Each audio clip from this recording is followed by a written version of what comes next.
All right, hello. My name is Sara Hey, and I am with Bob Clements International, and I am so excited to have you join me today as we talk about the 6 different roles that you need to have in your service department. Now, this is a little bit different than things we have done as an organization in the past. We have been teaming up with the Equipment Dealer Association and with the GIE+EXPO to answer the question, what do you and your people need to know before you come to our training this October in Louisville? Now, you can take these courses, sure, without coming to our training in Louisville, but this will be fundamental for other conversations that we're having while we're there, right? And you can come to our training in Louisville even if you don't take these courses, but it will help you be so much further along when we hit the time where we are ready to have these conversations. So I'm going to have a session today called the 6 different roles you need in your service department, because at GIE+EXPO this year, I'm going to be doing a session called Finding and Hiring Technicians. Yes, we're going to talk about the issue of finding and hiring technicians, but the first thing that we have to know is the roles that are actually in the service department and what we need to understand about when we are looking to find and hire technicians. So without further ado, we are going to dive into this. We're going to have the conversation. You have questions, please shoot me an email. It's just simply Sara, S-A-R-A, at bobclements.com, and I'd be happy to answer them. So let's dive in to what it looks like to have the 6 different roles in our service department.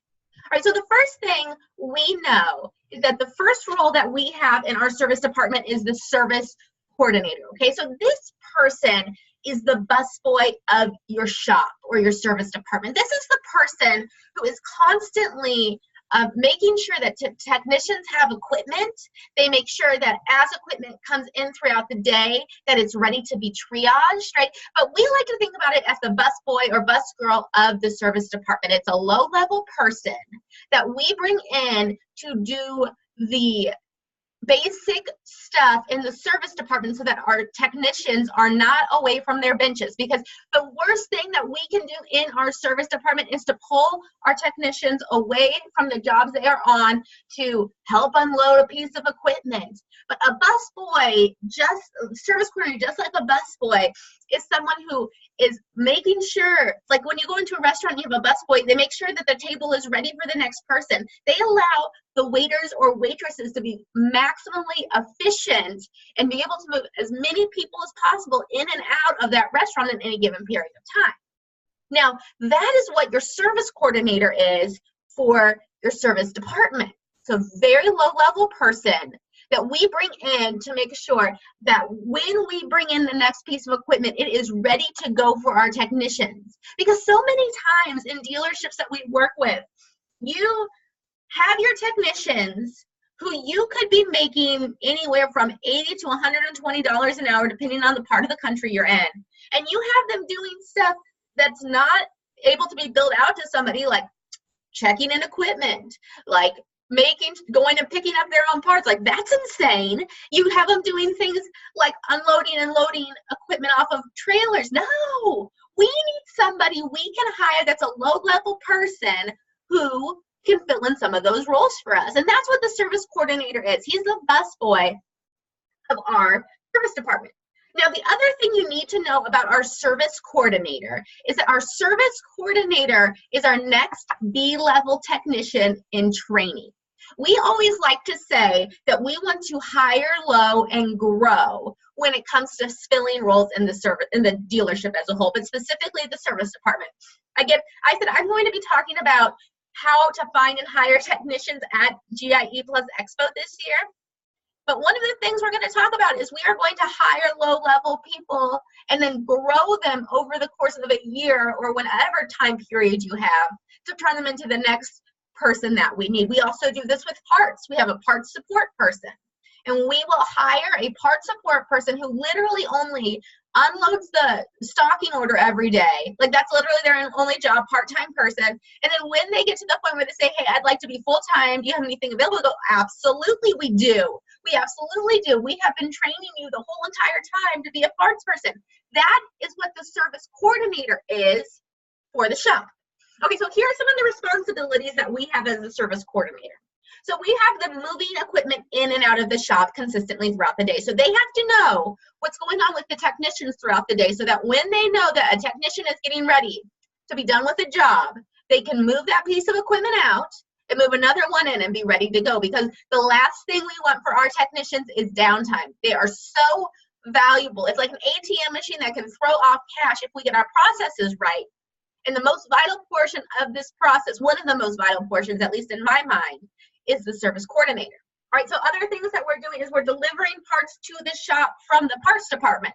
We do not have our technicians go pick their own parts up from the parts department. That is not something we do. No, our service coordinator does that. I think the statistic is that it costs us over like $20,000 a year in lost labor time by allowing your technician to go get their own parts from the parts department. $20,000. That's a lot of money. And so for you to have somebody, let's say you have two technicians, 40 grand, okay? You've got 40 grand in time of them just walking from their bench to the parts department to get their stuff and then come back with the parts they need. And you know how it is. They probably have to go over 3 or 4 times because the process is so broken. But what we need is a service coordinator. Could you justify a service coordinator for $40,000? Absolutely. Makes total sense. Just in and of itself, getting the parts to the technicians, it makes total sense. All right, they're cleaning equipment. We always bring equipment into our service department clean, because otherwise you're going to have to take out the dirt afterwards. So before a piece of equipment comes into your service department, we've got to make sure it's clean.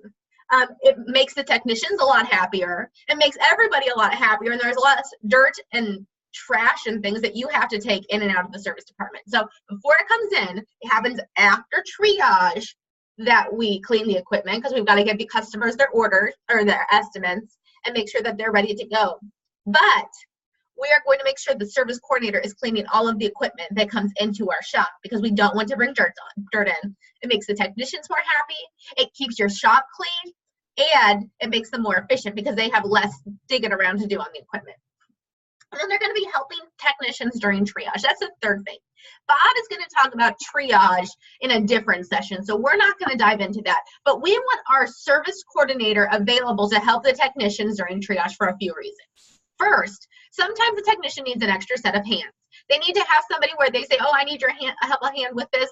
Help me make sure that we can get this done. But they also say, you know what, I need X, Y, or Z tool. The service coordinator will grab it for them. And this is where we're training our technicians. The best way to train a service coordinator to be a technician is to actually have them around the equipment when it's broken and when the technicians you have are thinking through the problem. And so that's what we're going to do. We're going to say, hey, as a service coordinator, you are going to be there in the midst of triage, not only helping, but learning, because we want to grow you into our next technician. All right, so that is the service coordinator. One service coordinator can typically handle about 3 technicians in outdoor power equipment, or 5 technicians in compact and ag. Okay, so that's the rule of thumb. One service coordinator can handle 3 technicians in an OPE or 5 technicians in compact or ag. Okay, so when we think about staffing this is also, if we were staffing a service department from the ground up, the first person I would hire would be a B-level technician. The first person I would hire. The second person I would hire is not a B-level technician. No, not a service manager. Not a service writer. No, my dear friend. The second person we would hire for a service department would be the service coordinator, because they will allow your technician to be so much more efficient than if you brought in any other position. And that's what this person is about. It's about being efficient. All right, so that is our service coordinator. The second role that we have in a dealership in a service department is our B-level technician. Now, the B-level technician is the majority of the technicians you are going to need in your shop. We're going to talk about the A-level technician in a minute, but people get into this place and they're like, oh, we just need more A-level technicians. No, what you really need is someone who is able to diagnose the basic triage that comes in, who knows right is tight, left is loose, and able to fix basic problems. These are people we have a lot on all of our flat rate jobs. And again, Bob is going to talk about flat rating in a different session. But for the B-level technician, this is the majority of technicians you need in your dealership at any given day. So how do you compensate a technician? Well, how do you compensate technicians in general? You do it based upon your labor rate. You set your labor rate for what you have to pay to get a B-level technician. That is how you set your labor rate, okay? And 30% of your labor rate can go for your technicians. So again, Bob will talk about this later, but we typically in the Midwest see B-level technicians making $12 to $15 an hour base before they start getting a bonus and compensation plan again. Bob's going to talk about that later, but as we're talking about the specific roles, a B-level technician is the majority of the technicians you need in your service department. And they typically make a base in the Midwest, so your area may be different, between $12 and $15 an hour. So then the A-level technicians. A-level technician, the sign of a great A-level technician is that they are great at diagnostic work, right? Maybe it's electrical diagnostic or something else, but an A-level technician is a puzzle solver. Bob always tells the story that he recently went into a dealership, and the owner of the manager and the manager of the service department were like, you know what? I just don't have anybody who I can have be an A-level technician. Like, I need an A-level technician. I can't find anybody. So Bob went to the Cracker Barrel because so good. He went to the Cracker Barrel and he got some of these little puzzles that are on the screen. He put them out at the break room and he had them out there on the table. And so throughout the day, he kind of watched the technicians as they came and went, and they were playing with all these little puzzles. And at the end of the day, a technician was like, oh, I got it. And they said, oh, but how did you get that? How did you figure out that puzzle? He goes, well, I went to YouTube and found it. And they're like, oh, that's cheating. Like, no, it's not cheating, right? He was trying to solve the puzzle, but he was using the resources he had available to figure out the answer. And that's what an A-level technician does. An A-level technician is able to look at all of the resources that you have available as an owner or a manager and try to figure out a problem. They are great problem solvers. And that is what an A-level technician is. No, it's not somebody like we were talking about with B-level technicians. No, it's somebody who's a great problem solver and can figure out complex issues in a timely manner. That's what an A-level technician is. Most dealerships, depending on their size, only need one A-level technician. People get so crazy and say, oh, we need all these A-level technicians. You just don't understand. Our area is different. No, for the most part, if you have a dealership, you only need one A-level technician. There may be some cases, maybe some where you might need two. But I think probably the issue that you need to go back and define is what is an actual A-level technician? Because when you look at the definition of them being the problem solvers for these really complex things, it creates a lot of clarity. And without that clarity, number one, you're spending excess money you don't need to, and you are going through this headache of trying to find this magical unicorn that's not hardly ever out there. Again, we will talk about this more at the GIE+EXPO. I want you to join me there because we're going to dive into this. But what we need to know is that typically a dealership only needs one A-level technician at any given point. Then the fourth person we're going to hire for the service department is our shop foreman. Now, a shop foreman is an A-level technician who can teach. Now, I get that most technicians don't like to interact with other people, and that's why they are technicians. But when we get to this place where we have a shop foreman, what that truly is an A-level technician. So they're great at diagnostics, they're great at problem solving, who can teach the other technicians. They have to have the heart of a teacher. You want to make sure that they want to see other people succeed and win. Now, again, Bob's going to talk about compensation at GIE+EXPO as well. But when we think about this, we are going to make sure that we are compensating them as an A-level technician, but their bonus structure is tied to everybody else being efficient in the service department. So when we do that, when their bonus structure is tied to all the other technicians being efficient, it kind of puts a fire under their rear, to say, and make sure that they are doing a good job teaching. So when we do that, The time for a shop foreman, their daily time should look something like this. We want them turning a wrench for 6 hours a day. Every day, the shop foreman should be turning their wrench for 6 hours a day. But 2 hours of every day should be set aside for them to go and help other technicians. That's how we do it, because when a technician runs into an issue and they say, hey, I'm stuck, what do? You call over Joe, who's the shop foreman. Hey, say, hey, Joe, can you clock off of your job and clock onto mine? Come help me. And I want you to walk me through how I would fix this. And Joe says, sure. It's not going to hurt my bonus. It's not going to hurt my efficiency because we have that time built in there. So that's how this works. That's how this works. We say for a shop foreman, they've got 6 hours of time where they are turning their wrench every single day. And then they've got 2 hours of time that is designated for them to be teaching and training the other technicians. This is a critical component as you grow and continue to move with your dealership. And as you have these young technicians who are coming in, say, I need somebody to pour into these people and continue to teach them so that we continue to grow our technicians.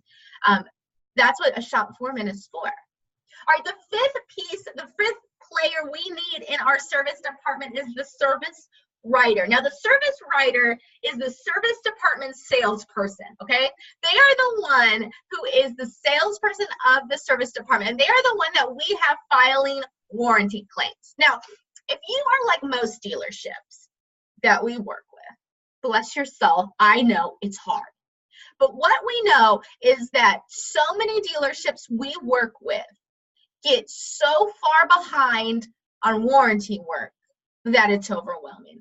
Not warranty work per se, but the filing of the warranty claims. We were working with a dealership just recently. A great dealership, part of our dealer success group program. We worked with them for a really long time, and we broached the conversation about filing warranty claims. How's everybody doing on filing their warranty claims? Are we staying up to date? He said, you know what? I am almost $40,000 behind on filing warranty claims. $40,000.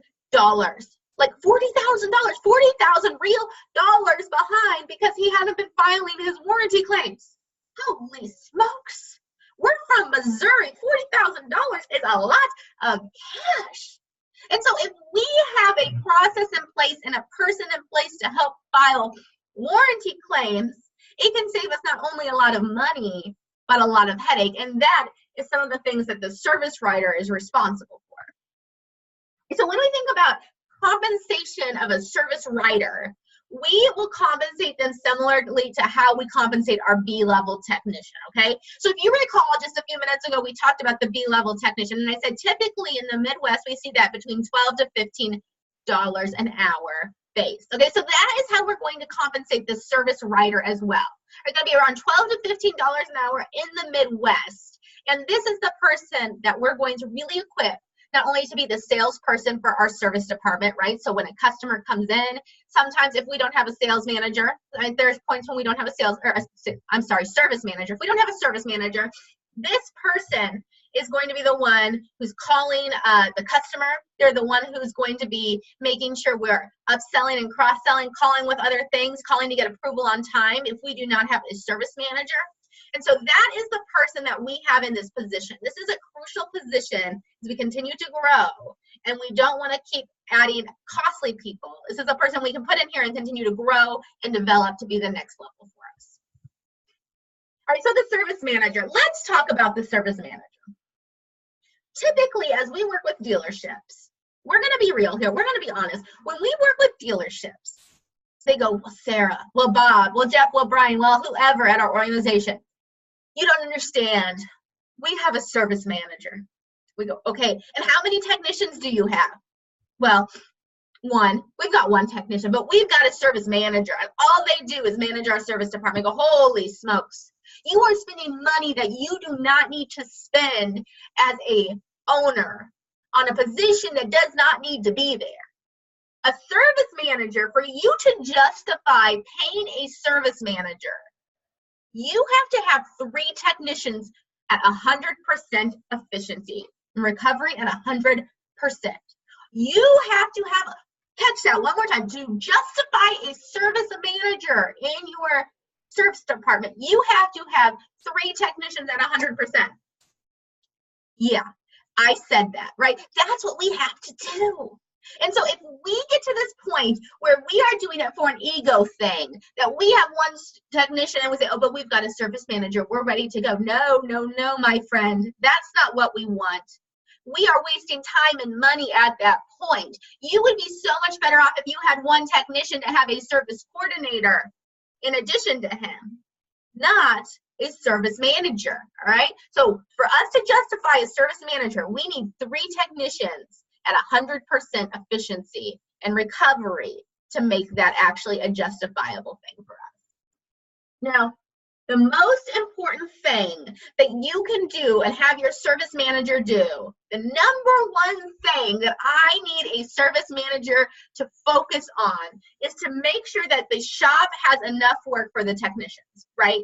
What their entire job is to, well, not their entire, but a crucial element of their job is to make sure that the service department has consistent work for every single one of the technicians. Because the moment that we stop feeding the technicians, the money stops flowing, you still have the same overhead, and you have all of these other bodies and things happening, all this extra expense, and you've got to make sure the service manager's role is to constantly be monitoring how much work is coming in. When he starts to, or she starts to realize that it's starting to slow down just a bit, he's got to stop. He's got to say, okay, what marketing do we need to do? Do we need to do a winter service special? What do we need to do? Do we need to call other customers whose equipment's coming into warranty? Like, what is it that we need to do to make sure that we are having our shop full consistently? That's the role of the service manager. It's such an overlooked role in this position, but it is one of the key components for it. Now, I want to just say, as we talk about all of these different roles and responsibilities, it can be a lot and it can be overwhelming. But as we have conversations this year, this October at the GIE+EXPO, having this baseline of what we can expect from each of these people is crucial. Because when we understand and have clarity on job descriptions, not only are we going to find the right people for the right jobs, but we are going to make sure that we are having the right expectations for those people. Because if we don't have the right expectations for the people we bring into our dealership, there's probably nothing that we are going to faster get them to leave again if they don't feel like there's clear expectations. So I hope that this has been helpful, and I hope that this year at the GIE+EXPO, you will join me as I dive into finding and hiring technicians. Thank you.